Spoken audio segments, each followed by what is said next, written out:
Good evening and welcome to Keilor Cricket Club VETS TV. The first episode of Keilor VETS TV as we preview the big tournament in Bundaberg, Queensland this upcoming weekend. It is the third time the Keilor VETS are heading up to Queensland to have a tilt at the title, and tonight we are going to break it all down for you.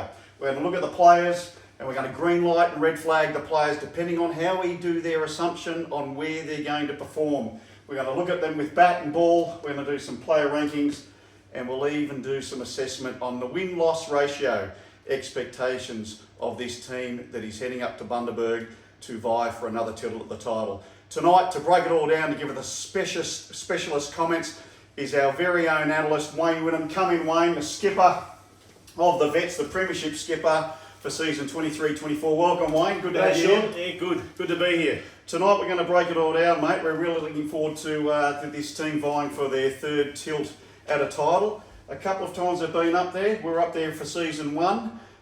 Just missed out in the grand final with losing one game. The second time they were undefeated. Still didn't make the grand final. They're having to crack it up for the third time now. I must admit I've got some concerns about this team, but we're going to break it all down tonight. So it's Bundaberg, here we come. Let's have a look at the squad. That's the 10-man squad. So it's a bit light on with only 8 a team, so the rotations are going to be critical. We did yellow flag a couple of those players at the VETS presentation night to say that, you know, Freeze, Huggy, Delhi and Mark are really playing for their future of VETS coming to A grade next year. How do you see the squad? Well, the squad, I think, they're going to be a bit lacking with their batting. They haven't got the power. They've got a lot of guys who will just work the ball around, but they haven't got the power. Fielding wise, I think they're going to be okay with the fielding, but I think they might struggle just to get enough runs. So you're out, I'm out danger. So from the grand final, 3 players out. They're going up with the 10-man team. We'll break it all down tonight. Really looking forward to your insights. You're going to give us your insights on how they're going to perform with bat and ball. Really looking forward to breaking that down. The big question is captaincy. Who gets it? How do you see the captaincy playing out? Well, captaincy, I think it'll be a Venables thing where he'll just have a rotation. He won't take control himself as captain, but he'll take control on the game day. I think you're right. I think he's going to go with that whole, love bubble philosophy of rotate around. It's all about the love, but we do know that that's just it's a farce. It's a charade for Venables to be the big puppeteer, the grand puppeteer who will still orchestrate all the moves. And divulge himself of any accountability. We saw that the last time when he went up there, brought his best mate Alex Coronis along, promised the game, rotated the captaincy. Poor old Alex was padded up for most games, didn't get a Guernsey, left Bundaberg heartbroken, and Venables over. So it wasn't me, it was Elvis, or it was Sordar, it was Huggy. Someone else was captain, and he divulged himself the responsibility, but all the time, behind the screens, a big grand puppeteer orchestrating the moves. So I'm not a fan of the model, but we'll see how that plays out, but I think you're right. Let's get into the analysis, and we're going to break it down. We'll have a look. We'll go in alphabetical order tonight. Mark Allison, the first cab off the rank. This could be the tournament that changed him. He needs to transform. Let's go have a look at how you see him batting. You've got him at 10. You don't see him having any impact with the bat. Not to start with, I don't. No, I think he's batting. He needs to improve. He needs to play some more shots and look for boundaries. Yeah, so he's going to get a game. So there's 8 players to a team, so he's going to be rotated in. Yes. At 10, he's not going to get a bat. But when he does bat in the team, what does he need to do, and where do you see him batting?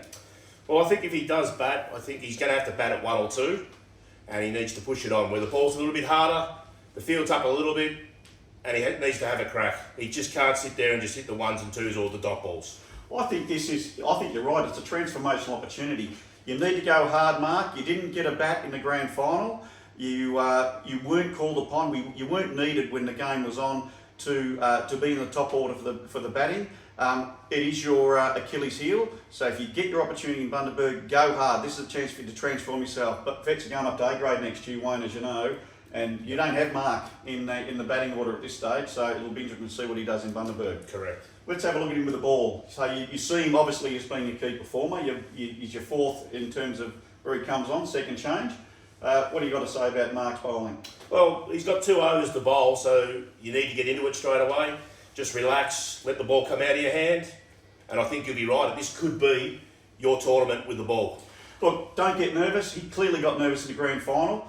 Shaking as he was running in. He got a crucial wicket But the nerves, he's only got 2 overs each game, so don't get nervous, but I do agree he's going to be handy in the field, and he's certainly going to be handy with the ball. So what he lacks in batting, he's going to make up with ball and in the field. So does he get a red flag warning, or does he get a green light? I'm giving him a green light. I'm getting behind him. I think Mark's going to be critical with the ball, and he's going to be critical in the field, and if he can just transform his batting, I think he's going to be an asset to the team.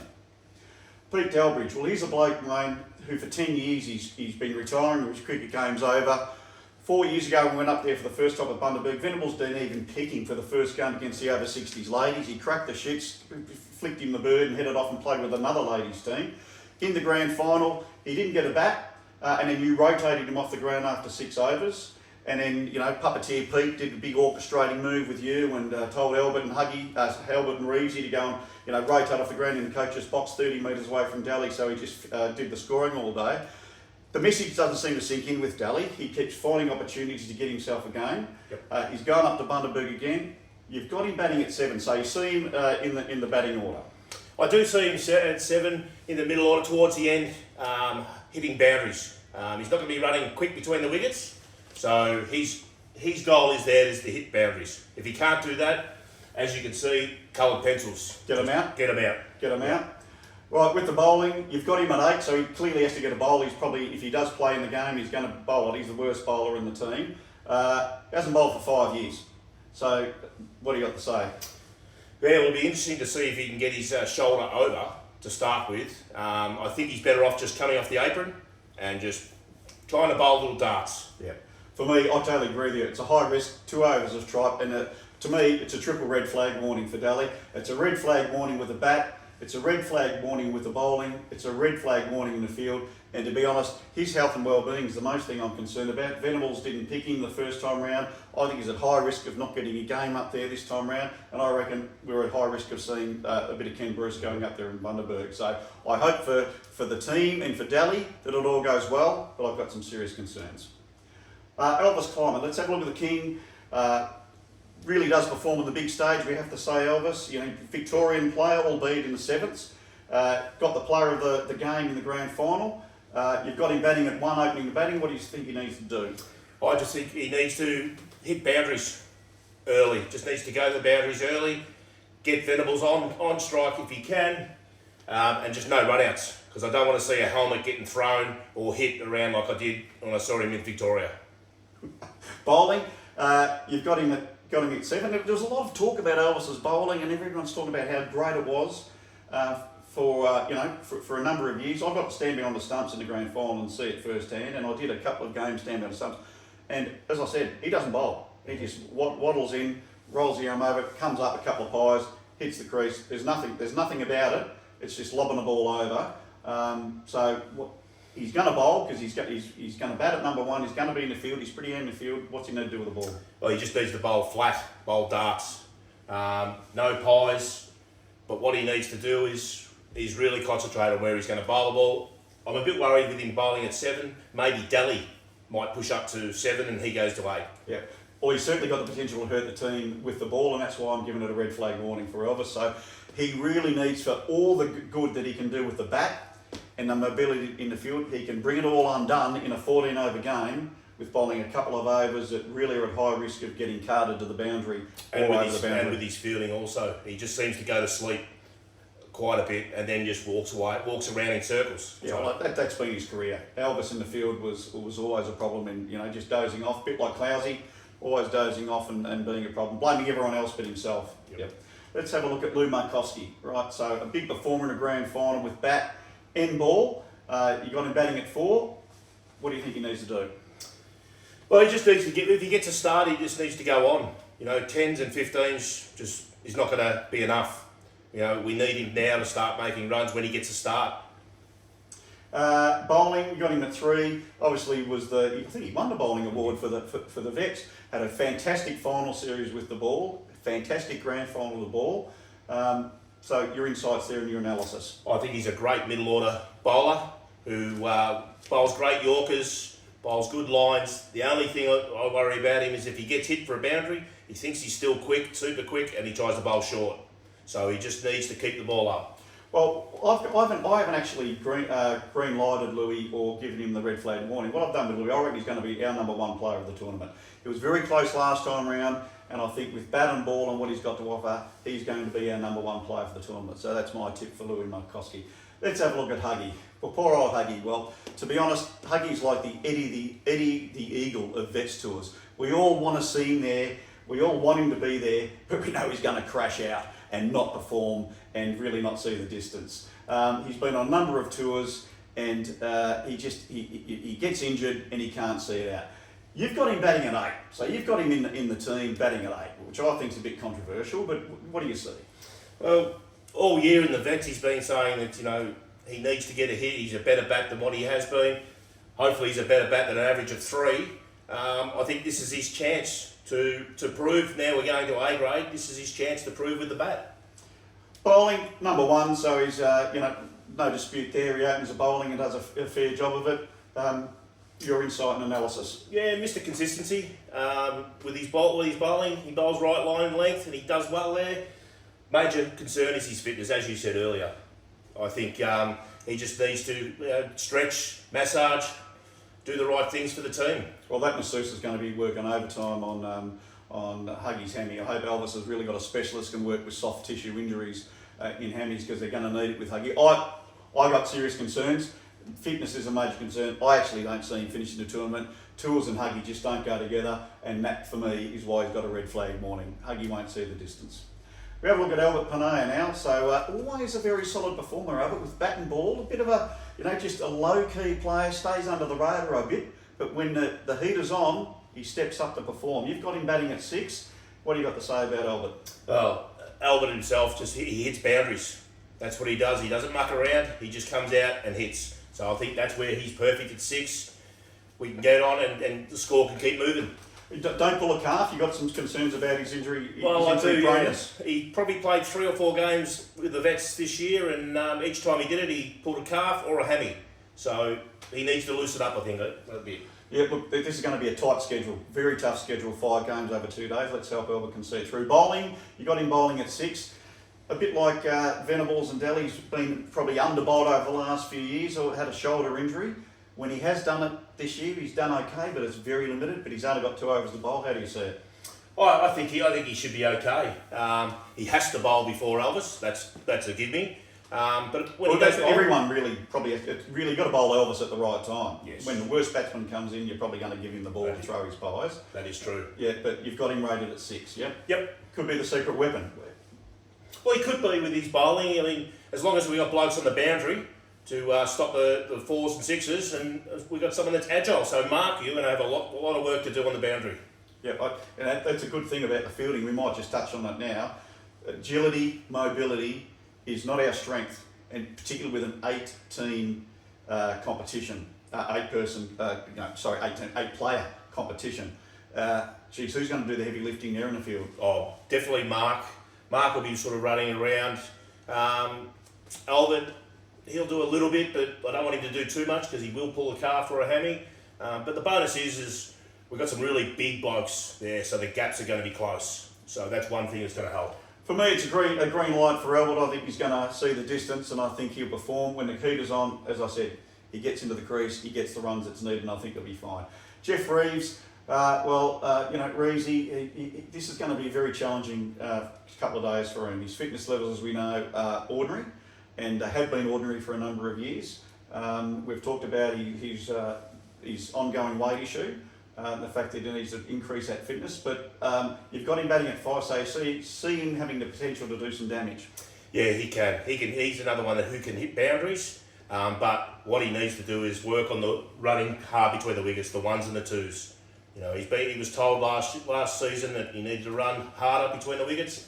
This is what he's going to need to do. He was told that. The message was delivered very early, but we didn't see much improvement on that. But with an 8 team on the field, he really does have to listen and try and push those 1s and 2s. I mean, I think we all got sick of him ambling up for a single when there was 2.5 runs in it. So let's hope Reezy can actually do the team thing this time and try and run those 1s and 2s a bit harder. Bowling, you've got him ranked at 3.